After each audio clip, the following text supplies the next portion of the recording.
morning, everybody. My name is Christian Koos-Ulriksen, and it's my pleasure to welcome you to this first panel on great power competition. And of course, the competition for influence among global powers has intensified in the Gulf in recent years. The United States, a traditional security and defense partner, China and Russia, emerging economic powerhouses, vie for prominence, and we've seen that very closely in the impact of different responses to the Russian invasion of Ukraine since 2022, and of course in Gaza now. The Gulf states find themselves at the confluence of this geopolitical tug of competition. They benefit from the fruits of this worldwide contest for power and simultaneously grapple with the delicate act of maintaining balanced relationships with the world's three dominant superpowers, striving not to alienate any. Gulf ties with Russia, especially through OPEC+, have faced increased scrutiny after the Russian full-scale invasion of Ukraine. Despite historically siding with the West, GCC states' neutrality on this issue suggests a possible shift away from the US. Meanwhile, their growing cooperation with China has raised concerns in the West about their role in the looming global power struggle involving Western, Chinese, and Russian interests. Quite frankly, a competition that many in the GCC feel has nothing to do with them and they should not be drawn into. When Joe Biden became US President in January 2021, he aimed to continue US foreign policy pivot from the Middle East to the Indo-Pacific, a shift started by former President Obama. This was seen by many in the Gulf as to downplay their established security ties with the US. However, Russia's actions in Ukraine have forced the US to engage much more with the GCC to stabilize energy markets and seek diplomatic support, highlighting the complex and shifting geopolitical alliances. Additionally, the ongoing war in Gaza is adding an additional pressure on US-GCC relations, as increasing popular anger of perceived unconditional US support to Israel will likely make governments in the Gulf more cautious about their engagement with the Biden administration now and over the coming year. We have four speakers, one of whom will join us remotely. I'll introduce them in the order in which they will speak, and they will each have 7 minutes. And if you have questions, please write them down and pass them to someone who will collect them and give them to me.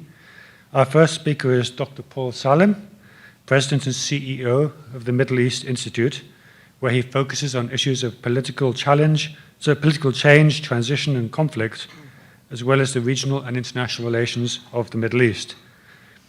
Salem is the author and editor of a number of books and reports, including Escaping the Conflict Trap, Toward Ending Civil Wars in the Middle East. Prior to joining MEI, he was a founding director of the Carnegie Middle East Center in Beirut between 2006 and 2013. Our second speaker is Dr. Abdulaziz Sagar, a member of the advisory board at the Gulf International Forum, a Saudi strategic expert specializing in the international politics and regional security issues relating to the MENA region, and the founder and chairman of the Gulf Research Center, and a member of various councils, advisory and academic committees, institutes, and international research centers. Our third speaker, Sheikha Nashla Mohammed Salem Al-Qasimi, is a director of Global Affairs Department at Buhuth, the Dubai Public Policy Center, where she is also a senior researcher and responsible for the GCC in Multipolar World program. Prior to joining Buhuth in 2008, she was appointed as Ambassador Extraordinary and Plenipotentiary to Sweden and non-resident ambassador to the Republic of Finland and the Kingdom of Denmark. And in 2014, she was appointed ambassador to the Republic of Portugal. And our fourth speaker, Sheikh Nawaf bin Mubarak Al Thani, is a member of the board of directors here at the Gulf International Forum. Sheikh Nawaf is a writer, columnist, and lecturer in the fields of international relations and defense, focusing on the areas of small state security, media defense, and intelligence. He previously served with the rank of Brigadier General as Director of Defense Intelligence Operations in the state of Qatar. As a diplomat, he served as the state of Qatar's senior defense official and defense attaché in the US, Canada, and Mexico. And before that, as the official spokesperson and Director of Strategic Communications in the Ministry of Defense. So without further ado, Paul, the floor is yours for 7 minutes. Thank you, Christian. I've set my timer as well to try to be on time. Nice to see everybody this morning. I want to thank the Gulf International Forum for organizing this. I want to commend Dr. Dania Dhafar for excellent presentation, and thank you, Ulrich. This session is about great power competition and America's standing in the Gulf. Obviously, we are at a very acute moment, 5 weeks into the conflict. But discussing this topic, it's also useful to pull back and see where the general orientation of the U.S. Itself in the region, as well as of its competition with other great powers, is in the region, and then arrive at how this crisis and how it unfolds might affect that. A number of U.S. presidents since late Bush, I would say, but certainly Obama, Trump, Biden, all came to power trying to get out of the Middle East, to do less in the Middle East, to deprioritize the Middle East. They all wanted to prioritize Asia and China, from Obama's pivot to Asia to Trump's really acute identification of China as a very, very acute competitor. President Biden as well, and both Democratic and Republican parties have emphasized that, that importance of China as the main issue. The Russian war in Ukraine obviously brought Europe back as an acute area of U.S. strategic interest.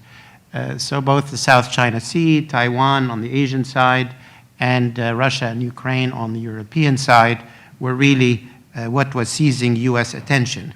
In both cases, those are not the Middle East. The Middle East was no longer the site of the major conflicts, and the competition among the great powers in the Middle East was rather benign when you compare it to the South China Sea, or you compare it to Eastern Europe. President Biden came to power really not wanting to deal with the Middle East much at all, called Saudi Arabia a pariah state, was really very disengaged. If you look at the Democratic Party platform, the very, very last, page 36, item D, there's a small mention of the Middle East. He didn't want to really deal with the Israel-Palestine issue either, and he felt that the U.S. did not need to be very present in the Middle East and could afford to pay attention elsewhere.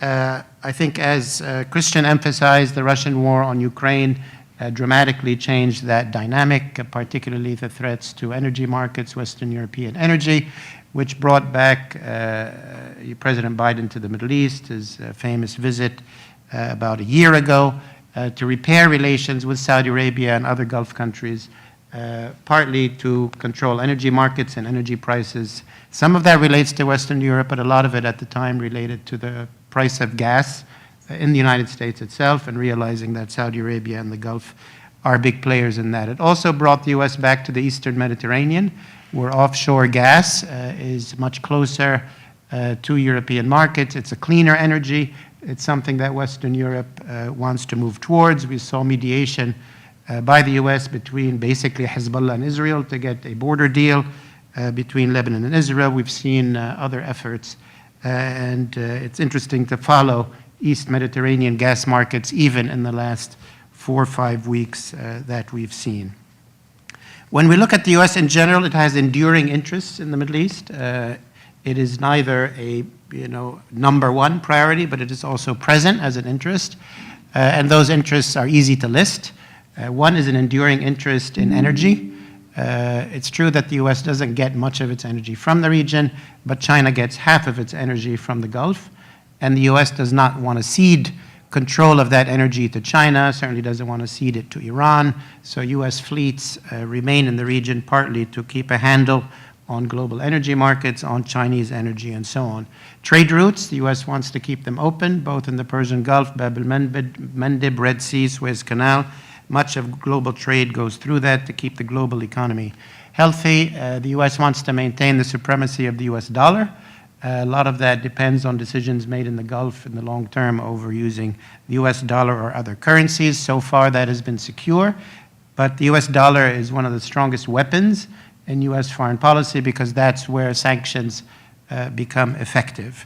The U.S. has an enduring counterterrorism interest and presence, enduring countering weapons of mass destruction, Iran being a very good example of that, an enduring alliance with Israel, and we see today an interest in trying to keep Israel secure. The U.S. assumed the U.S. was secure. I would say Israel assumed it was secure. But as of October 7, that assumption has collapsed, and the U.S. has moved 2 aircraft carriers into the Mediterranean and raised its threat levels. Finally, the new interest, enduring interest, maybe since 10 years, is great power competition. That even if the U.S. in some parts of the Middle East doesn't have a direct interest, it doesn't want China to have a, like in the chessboard of great power competition, any territory ceded to China or Russia becomes a concern for the U.S. On the US-Russian side of the relationship, the U.S. does not consider Russia a peer competitor. It's not a major concern globally, but it is now an acute concern in Europe. It is not currently an acute concern in the Middle East. For the United States, obviously it's present in Syria. Whether the U.S. will keep troops in Syria after the next presidential election is a good question, but I wouldn't call that a major concern of the U.S. The Wagner Group in Russia is much more present in North Africa and the Sahel. That is a counterterrorism security concern for the U.S., but it is more, I would say, a concern for Western Europe and Southern Europe that they are trying to deal with. Obviously, China is the big long-term competitor when you talk about great power competition. Interestingly, U.S. and Chinese interests in the Middle East largely overlap. China wants steady energy markets, steady energy supplies and prices. The U.S. does too. China wants open trade routes. U.S. wants too. China has a strong counterterrorism, counter-Islamic extremism agenda. The U.S. does too. China counters spread of weapons of mass destruction. China favors stability, de-escalation. Generally, the U.S. has done so as well. So it's interesting that the U.S. and China, in many, many key interests, those interests overlap. But what their concern is about the long term. The U.S. is concerned that in the long term, a benign Chinese port might become a military port. A Chinese infrastructure project might be a place for military competition. I would say right now the Biden administration is trying to manage that relationship. We saw a summit between Biden and Xi yesterday in California. We've seen visits to U.S. diplomats into the Middle East in order to talk with particularly their Gulf partners and understand that while the U.S. remains the main security partner, China is the main economic partner, and they should not force the Gulf countries to choose. My alarm has go off, so that is 7 minutes. I will abide to that. I have other things to say, but I'm sure the panel will continue. Thanks, Christian. All right, thank you very much. Dr. Abdulaziz. Thank you very much, and good morning to everybody. I'm terribly sorry not to be with you in person today in Washington, but I hope we'll do it sometime soon. Thank you for the Gulf Forum for inviting me today to be with my good friends, Paul and Najla and everybody there that I know quite well. I was asked to talk about Saudi position, and I think briefly I will go through that. Saudi Arabia foreign policy, when we deal with it, is basically assess the relation to all the 3 different powers that you have mentioned in your questions. We understand the U.S. is the main old partner to Saudi Arabia. I wouldn't call it strategic because that word implies many things, but I would say at least, they have a very close relation since 80 years. And Saudi, when they look at to their foreign policy and addressing the different power, normally they look at today the U.S. they remain to be the strongest military power. They are the strongest player in any international crisis. Russia and China, we have an interesting relation with. For China, for instance, Saudi Arabia exports about 20% of its oil to China. With Russia, they are a producer of raw material like us. So they have oil and gas, we have oil and gas and mineral. We don't buy any military equipment from them, but it has been very useful, the relation in the OPEC Plus, and also to coordinate some of the things. And Saudi feel it's unnecessarily to take a negative position against Russia or to cut the relation. Part of the agenda which was discussed during the visit of President Biden last year to Saudi Arabia is not to continue the relation with Russia and to reduce the relation, the economic relation with China. But I think today with China, for instance, is about $120 billion. China is a major supplier, but it's a buyer and seller relation. It's not really moving towards strategic. We don't get anything of our military capability or security framework coming out of China. Neither Russia. Russia, we understand the position of the US on the Ukrainian crisis, but we have condemned the Russian aggression. We are insisting in the unity of Ukraine completely. We have supported the humanitarian side. We supported the release of some of the prisoners. And we have not, and also during the GCC, there was a lot of condemnation and resolution has been issued.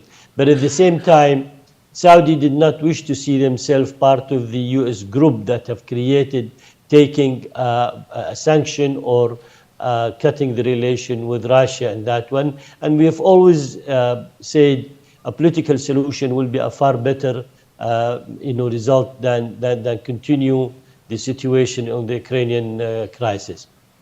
On the other issues, of course, I think also there was a question on the current situation in Gaza. Yes, Saudi see it as a strong retaliation. First, they are against any killing of human being from whatever side, whatever religion, whatever sect, whatever ethnic group, and so. So in no way and means Saudi will endorse any human killing or innocent people, killing. They have not endorsed what Hamas did. In fact, they were against that, and it was very clear during the and through the GCC Ministerial Foreign Affairs Council meeting in Muscat. They have stated very clearly that.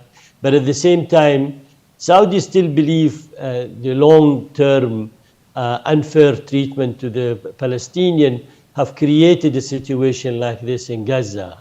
And the level of retaliation that has been taking place by killing innocent people, innocent child, more than 11,500 people have been killed, all the injured, it's unjustifiable to go to that far. And Saudi have demanded, even through Security Council, through the UN, and also through a direct political talk and means with the US and the other partner, by saying we need to have an immediate ceasefire, we need to have the humanitarian access to the people there, the withdrawal of the Israeli forces from Gaza, and then move toward a political serious talk. Because Saudi believe the normalization, it's not the objective. The objective, this is the result. Normalization should be the result of peace and security. And Saudi always believed the two-state solution since 2002 should be and could be the best solution. Now, the US position and some of the West countries have taken a very strong stand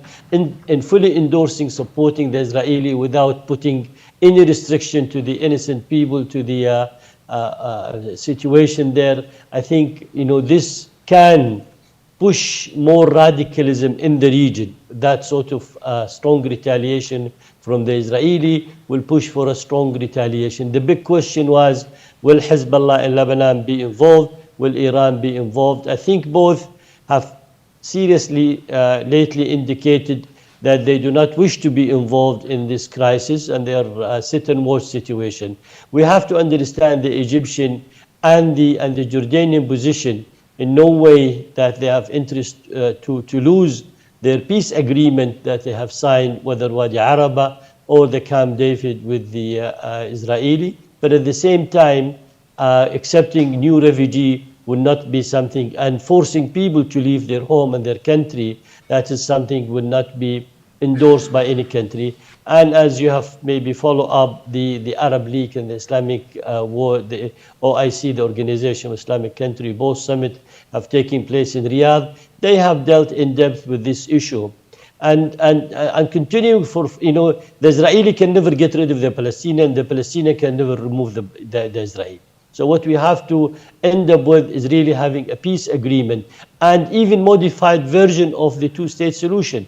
If the Israelis still, some of them are considering they need to have a different, they can still renegotiate a lot of the terms, but at least stopping the aggression, stopping the war against the people that they have no capability, and they are innocent people, they have nothing to do. We have seen the aggression on the hospitals and on the not allowing enough food supply and humanitarian supply. That will not lead to a peaceful and a better situation. At the same time, I don't think any one of the Arab countries are interested in neither boycotting by using the same weapon in the 70s, the oil embargo. None of them will go for that solution. At the same time, they don't have a strong military capability to endorse or to support or even to be involved, and that's not the wish. The wish is to have a political solution to be achieved between both sides. But if it continues like this, as I said, this may increase the resistance. This may increase the radicalism, and then back to aggressive radicalism, aggression in the region. And I don't think the U.S. or the rest of the country is in their best interest to see an additional or back to the era of Al-Qaeda or ISIS or anything like this. Well, the U.S. is the main strategic partner, although we don't agree in everything between Saudi and the U.S., but at the same time, the relation has a long standing. It goes from political to security to cultural, education, and very well in the economic side and on the energy side. And the desire of the Gulf countries, I'm sure, is to expand, to continue that relation in the best possible way.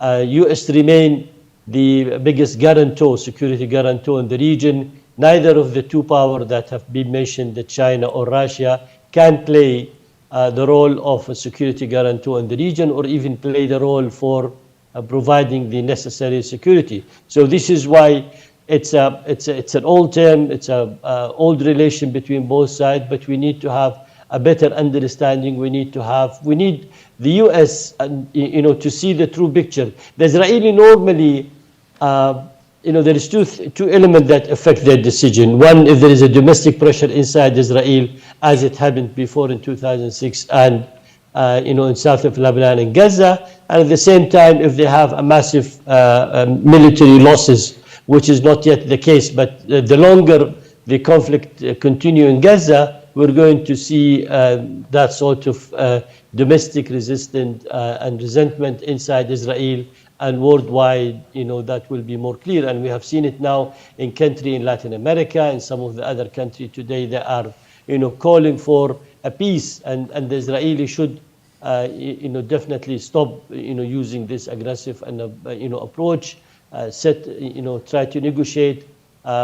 If Hamas are in the caves, they will get out, and there will be many ways to try to help. Definitely, there is a great appreciation not only from the U.S. side, but also from the Saudi side for all the effort that has been done by Qatar regarding the release of the hostages, and also we wish to see the Israeli releasing the Palestinian prisoner whom they have been there, in jail. And I think that will only bring a good mediation. And Qatar have done a great job. They need to be thanked, for all the effort they have been doing. This is in a nutshell. I'll be more than happy to, of course, take questions, but I will still emphasize, being an old Washingtonian myself, that I had my office in Washington between 82 to 86. I would say if we can convince Washington, the rest of the world is easy. But sometimes to convince a Washington with a pluralist system, it's not an easy task. But I think working together, seeing the reality and approaching it into the best possible way, that may bring a good result and peace in the region, which is in the best benefit of all parties. Thank you, and Have a good day. I'm still with you until the end. Thank you very much. And before I move to the third speaker, could I remind any people that if they have questions, please write them down on the question cards that are in the center of your table, and someone will collect them and pass them up to me. Sheikha Najla. Well, good morning, everybody, and thank you. I would like to thank the Gulf Forum for inviting me to be part of this esteemed panel. And to come to the United States, it became much easier for us to exchange ideas with the European. It's a shorter visit, and it's a privilege to be among scholars here in Washington, D.C. I don't want to repeat what have been said, because I mean we will talk about the same issue. But the questions I received from the organizer is to focus a little bit about the relationship with China and Russia, in particular about the oil and investment aspect of the relationship. But being part of my work is to supervise the GCC in a multipolar world during the last 6 years, and every year when we try to evaluate where are we, where we are going, what's happening onto the shifting sands that we are standing on. Since the fall of the Berlin Wall, we thought that it will be a new world order, but every year we see that this order or the alignment of different parties are shifting and changing every year, especially in a region which is very dynamic, like the Middle East region. The main partners are, or at least the GCC countries, we start to realize that there is more pragmatism in looking into the issues than alignment as a permanent position for these countries. For example, in United Arab Emirates, we have huge issues with Iran, like invading 3 islands of the UAE. But at the same time, we are one of the main partners with Iran. I think this is the reason why we saw our partnership with Iran as leverage on Iran to reduce the tension between us and them. We have the problem of maritime security with Iran since the establishment of the United Arab Emirates, but we need an access for a dialogue with Iran.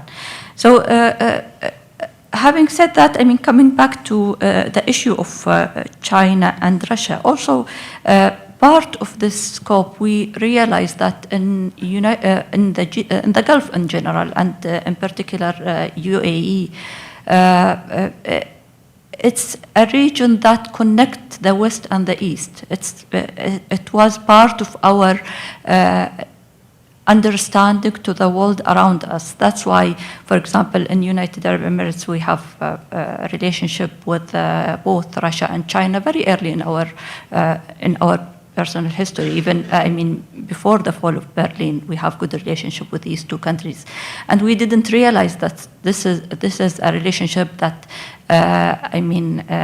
could form any kind of threat.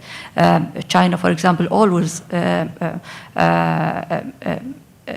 demonstrate itself as part of us, part of the developing country, not somebody from outside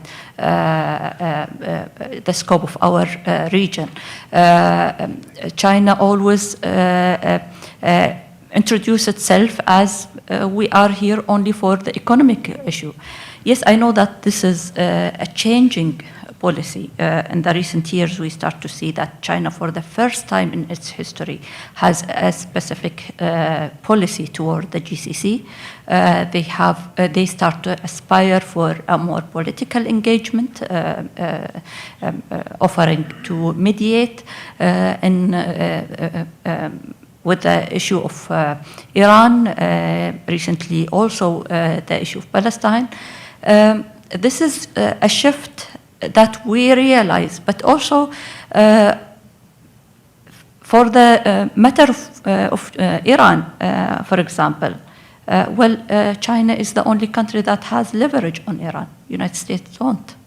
And we saw that the mediation of China at least will have a partner that can speak with Iran and that have sort of a leverage on Iran to reduce tension in the region. And to a certain extent, they succeed. We will still see to what extent this mediation will follow on. At least it's a door open for us to reduce tension in the region.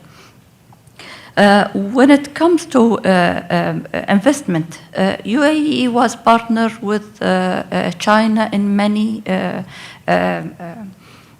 projects around our region, as well as sub-Saharan Africa. But also, China was a competitor.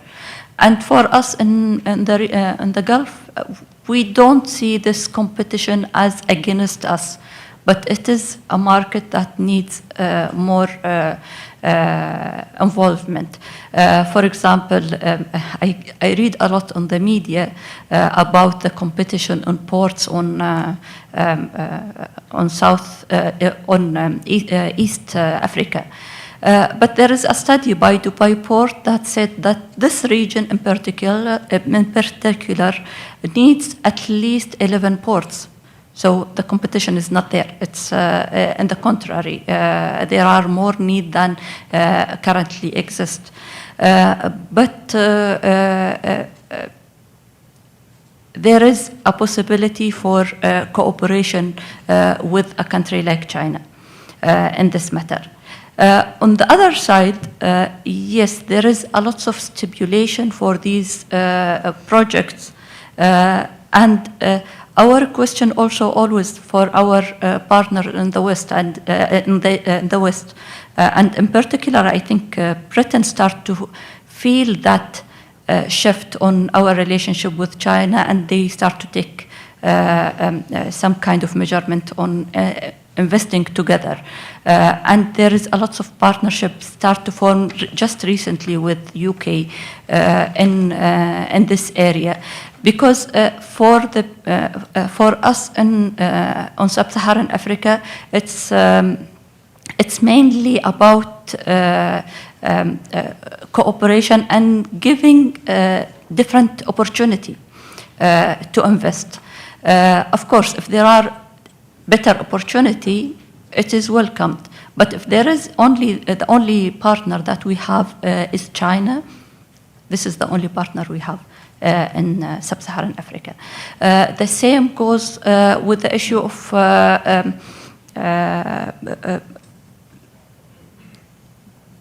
I'm sorry.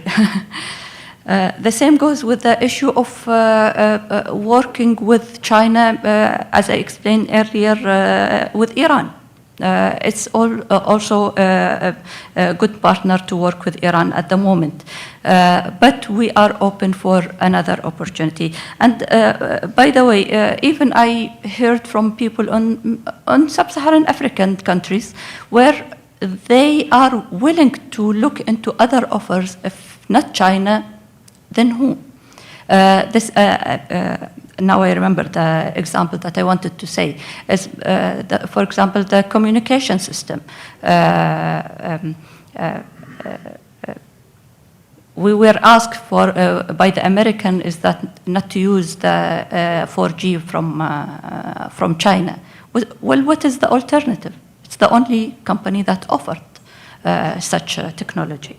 The second question about the oil and our relationship with one moment, I will finalize with this point. The relationship with Russia. The main issue that concerns us in the region is the legality of this deal. We are committed to fulfill our legal obligation toward Russia, and that's where the stand of the OPEC countries. And as well as what I wanted to explain is that the timing of the deals, usually the deal on oil production takes years to be fulfilled. It's not something that we will announce today and it will happen tomorrow. And this is sometimes is not very well demonstrated on the media. Thank you. Thank you very much. And Sheikh Nawaf. Thank you. Good morning, everyone. I'd like to thank GIF and Dr. Dhafar for organizing this event. Great power competition is something that I've been hearing about and reading about for almost or a good part of a decade now. It is not a new subject, it is not a new area of research or practicality in policy, but it is a reality today because it is something that is affecting the GCC and the Gulf region as a whole, and will affect policymakers here in Washington, definitely when you look at the GCC from an American perspective. Now, there were many valid points made here today, but I'd like to focus on two areas before we take questions. And Doctor, if I go over time, just throw something at me. The two areas I'd like to focus is in great power competition, countries can really be of greater value to their partners regionally and globally, like the United States, through, in my view, two areas. Focusing on alliances and unique capabilities. Now, I'll talk about, as a case study, for instance, Qatar, where I'm from. In alliances, Qatar, you know, as we've seen mentioned, views that represent a Saudi view or the Emirates, which are completely valid, and I thank them for that, have chosen the area of alliances very carefully, I think. And I think all GCC members should, you know, and continue to choose their alliances carefully. However, I think all GCC countries will face questions when it comes to alliances, the questions of relations with the great powers in this great power competition, Russia and China. We've seen in the past the United States focus on a repositioning of its military capability to the Indo-Pacific and to the European theater. And definitely we've seen with Ukraine that being a necessity well thought through. However, great power competition does not reflect only on a geographic basis in the Indo-Pacific and in Europe, but you would see it very prevalently in the Gulf and the Middle Eastern region. Chinese development, we have mentioned, or others have mentioned on this panel, ports, for instance. Now, Qatar doesn't have Chinese development to the extent that maybe other nations may have, but we should ask ourselves that question. How will these ports, for instance, be viewed here in America? Doctor, you've mentioned, will they be viewed, for instance, as dual use? That is a question. Now, these are not answers, but these are important questions when we tackle issues of alliances, because the United States is very sensitive when it comes to the issue, as I understand it, of China and Russia, keeping diplomatic relations while valuing the alliances the GCC has in its alliances with NATO members, including and prominently the United States. The other part, the second part, are niche capabilities or unique capabilities that countries could bring. And let me focus, because of time, on, for instance, what's going on right now in the news. Qatar has always brought its unique capability in de-escalation, de-escalatory diplomacy, and negotiation to bear for the good part of 2 decades. This has been something that's been quite active from the foreign ministry and the foreign policy apparatus of the state of Qatar, with great success for the past 20 years.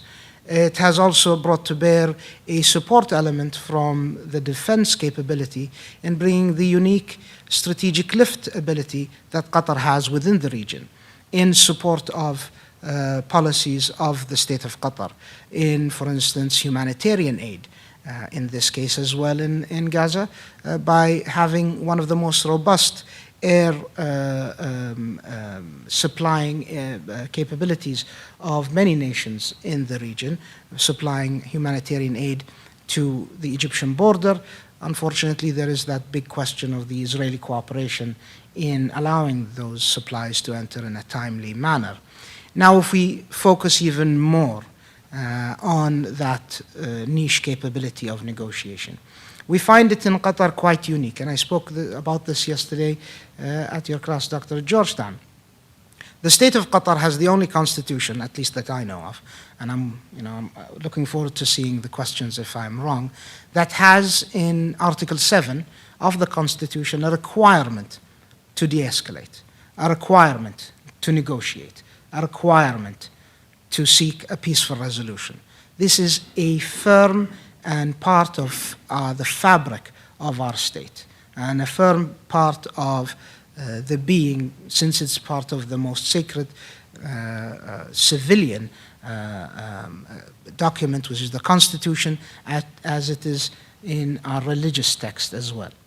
Now, we've seen this with great effect, the releasing of hostages, the releasing of American citizen, Israeli citizen, and also during this conflict, if we're going to talk about one of the elements of great power competition in Russia, Qatar being one of the first nations to denounce the war, to denounce the actions of Russia, was still able to successfully negotiate the returning of 4 and hopefully more children that were removed from their families in Ukraine to Russia, back to their families in Ukraine. And that is, one of the crowning achievements of the diplomatic approach of de-escalatory diplomacy and negotiation. Now, those two elements, I think, are very important when looking at small state security in general and how small states could be both, small and agile, therefore effective in niche areas, but also to understand a broader approach about great power competition as it reflects to the GCC. Alliances and capabilities make nations in the region unique. And the more those nations use those alliances wisely and use those capabilities effectively, the more they become reliable as partners in this age of great power competition. Thank you. Great. Well, thank you very much. We have almost half an hour for questions, and I've been getting lots of questions. Keep them coming. I think I'll ask each individual person, because there were multiple questions for each individual speaker. So I'll begin with you, Paul. There were 2 questions so far about, obviously, the situation in Gaza and the Palestinian Authority. One question is, what can Arab states do to renew and reform the Palestinian Authority to make it a more credible and effective counter to Israel? And then a second question is, how has the US response to October the 7th affected its strategy in regard to great power competition with China and Russia? So, yeah, thank you.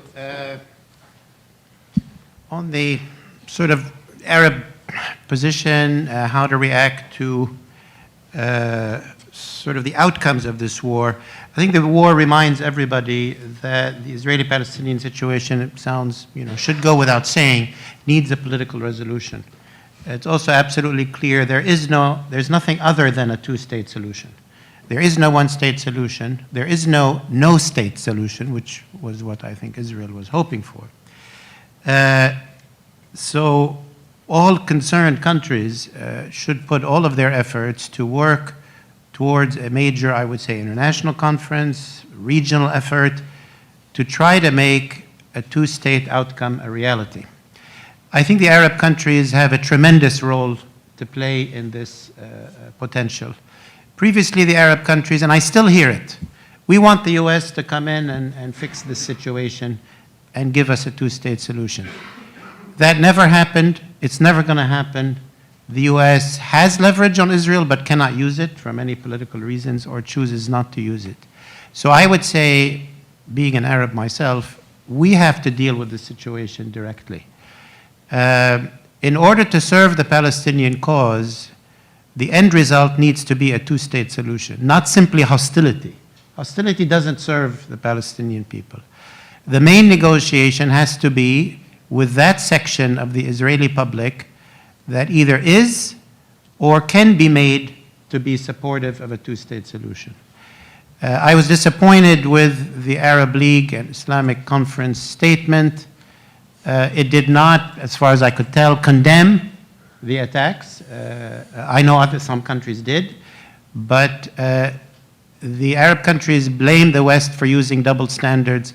To start with a statement which has double standards that we're only condemning, I think is not only morally incorrect, it's also a huge missed opportunity, since the two-state solution has to be delivered with Israelis. Americans cannot deliver it.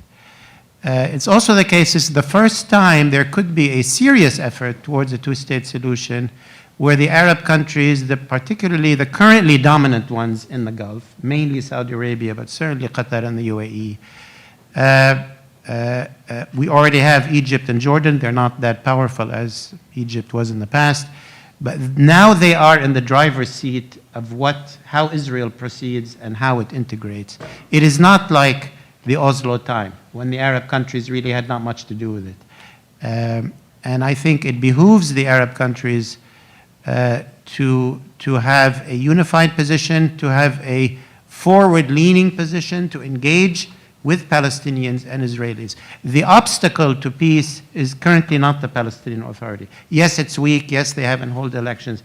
The reason is the Israeli right-wing governments have been pursuing a policy to colonize the West Bank, keep Hamas in power, not negotiate. That's their policy. So the change has to come from inside Israel, and the more that there is engagement with reasonable Israelis, the more we give a chance for Palestinians.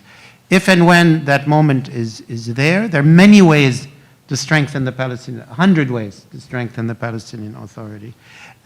Quickly on the U.S. response, this is the most immediate decline of U.S. prestige, credibility since the Iraq War. Is it more than the Iraq War, less than I don't know, but it's very, very, very bad. And it will get worse probably over the coming weeks. Obviously, this is a great gift to Iran, great gift to Russia and China. I think, though, it matters more what the U.S. does from here on. I'm very happy that President Biden is talking about a Palestinian state, two-state solution.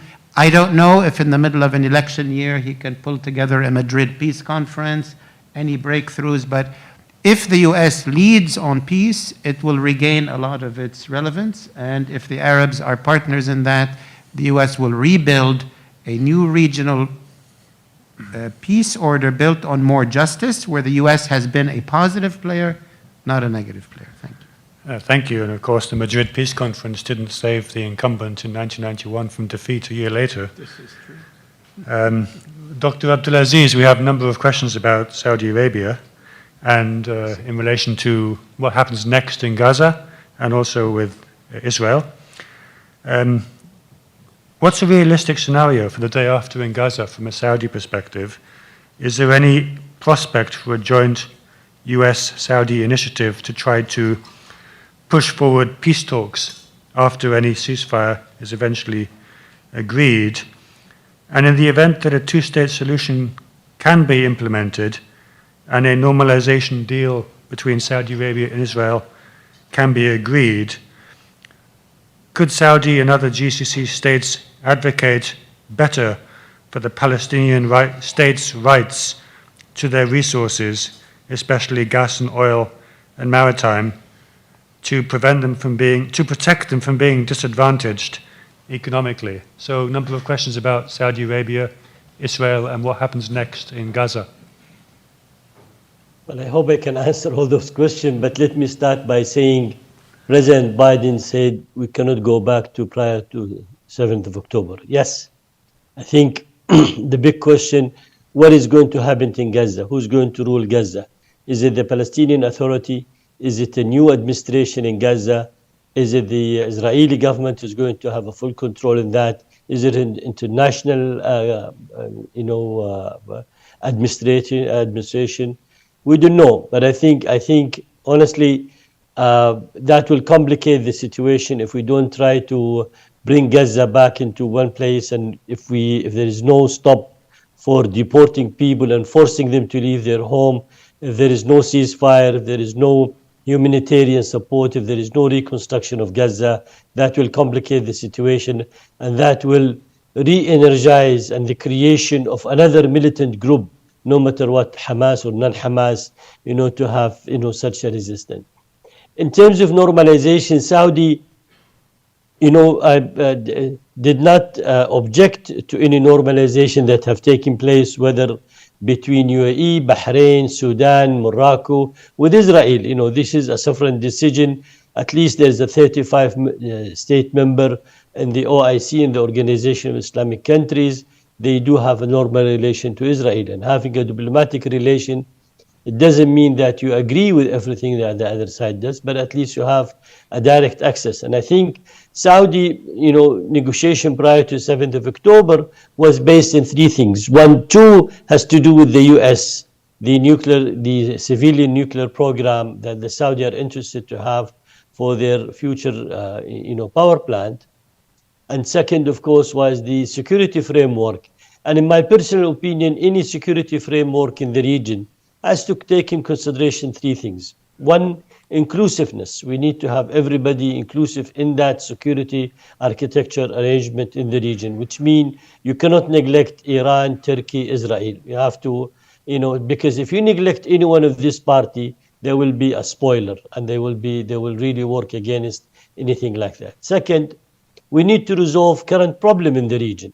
And the current problem in the region, the first is the Israeli Palestinian conflict. They need to reach to amicable decision, sustainable state for the Palestinian, based in justice and in long-term viability.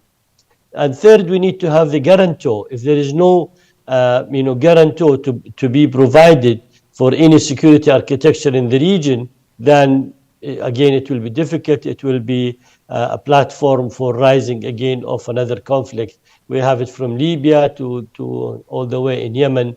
So we need to find out the better security guarantor that can be established. Is it B5 plus 1? Is it UN plus B5? Is it, because if we implement the inclusiveness, then each side will have a different preference in terms of who could be involved in the guarantor there. But looking at all of this, the third, of course, from the Saudi perspective was, yes, we need to have a fair, working, durable justice, solution between the Palestinian and the Israeli. And that's a precondition for Saudi. Saudi believe peace first and then normalization.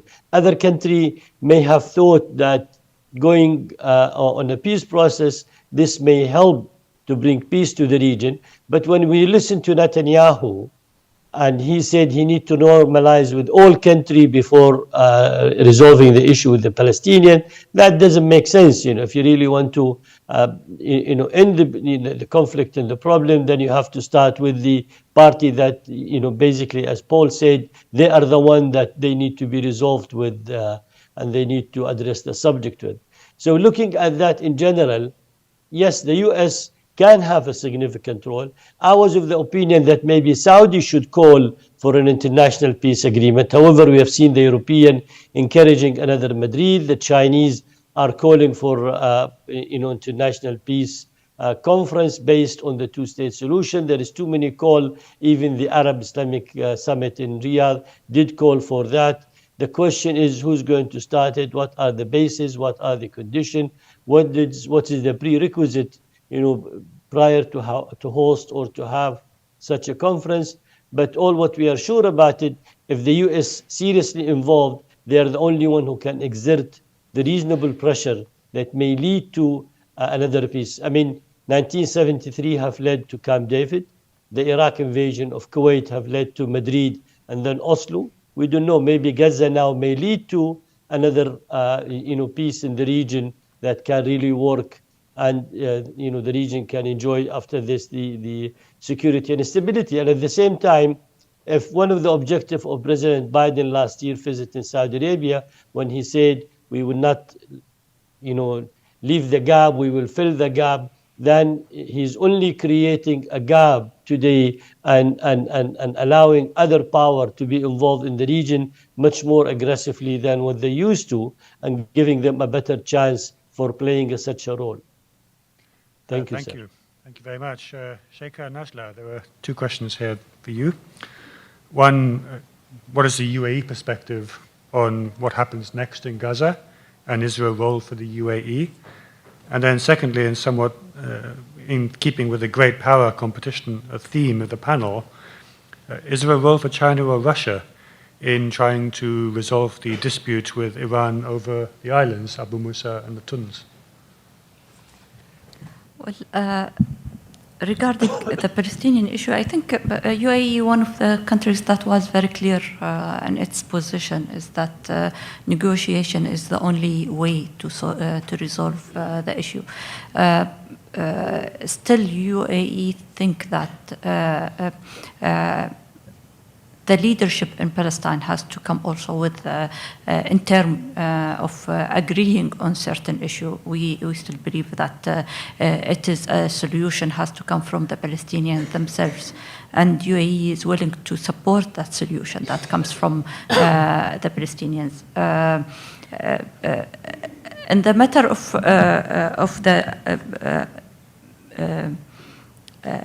the three islands, I don't think this is an issue that UAE is discussing with any partners. The three islands were occupied by Iran since the establishment of the United Arab Emirates, and since that time, the only approach that UAE took is that stipulating the legality of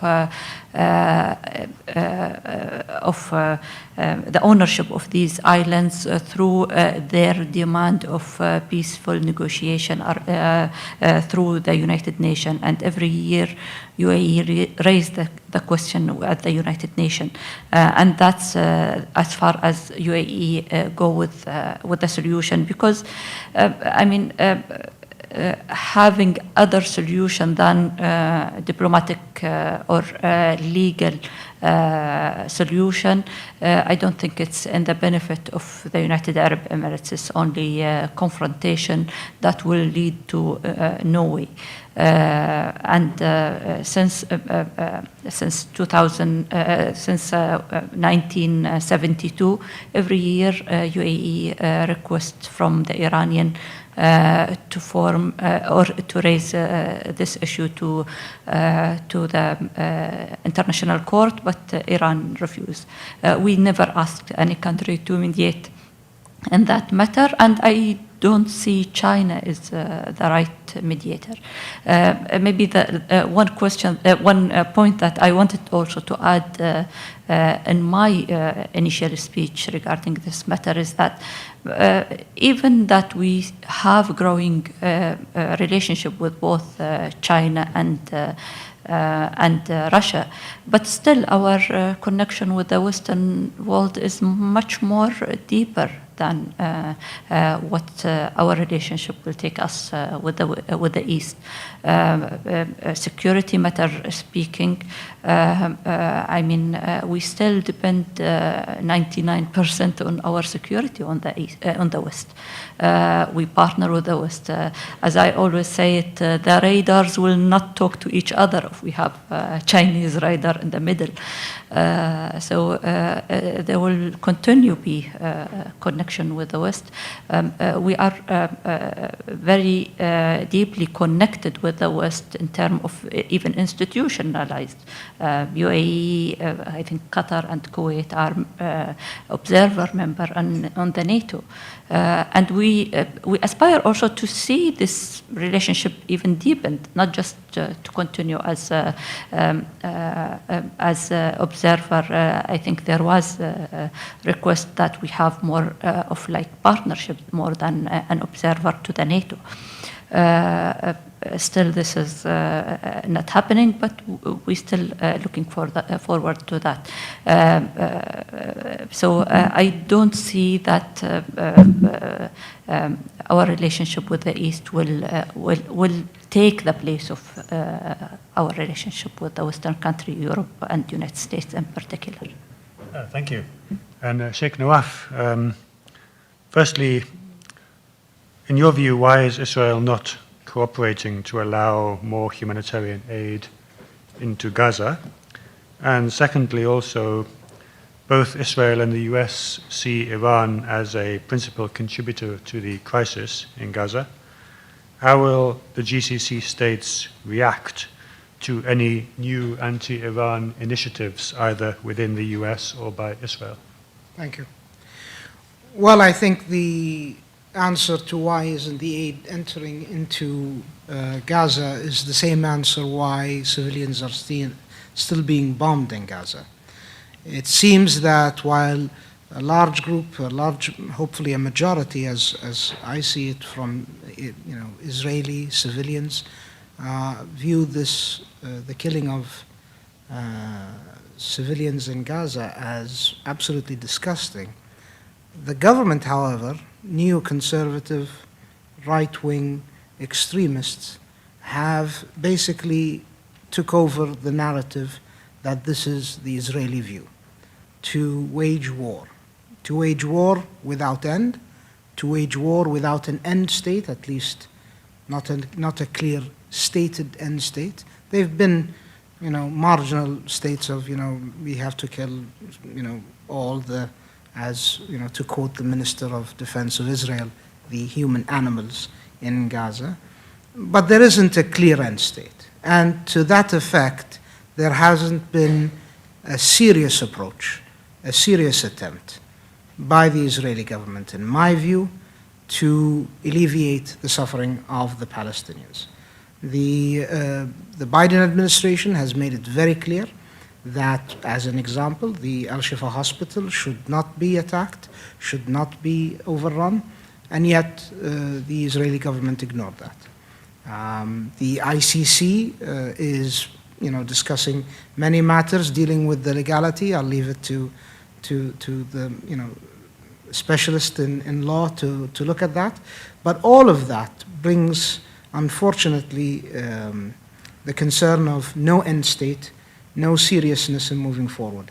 And I think that seriousness would also help other elements of this, not only the humanitarian aid, but also it will help, for instance, as we mentioned earlier, Qatar's attempts. And I'm not a member of the government. This is my view, obviously. The government can speak and explain their views, I'm sure, much better than I can. But from where I'm sitting, the approach of the Israelis, if not, attempted to cooperate with seriousness with the negotiation approach, while I believe the Qatari Foreign Ministry and the negotiators are hopeful, are optimistic, but are also realistic. If there isn't a seriousness put forth, this may not be successful in saving human lives. And whether it's aid, whether it's negotiation, it all returns to the same point: the innocent civilians, the Palestinians, the hostages, the civilians that will be on the receiving end of all this violence, unfortunately. The second question about Iran, I think that the GCC is in agreement, I believe. At least this is my view, that widening a conflict is not usually believed as the better approach. I believe that not widening a conflict should be the goal of everyone.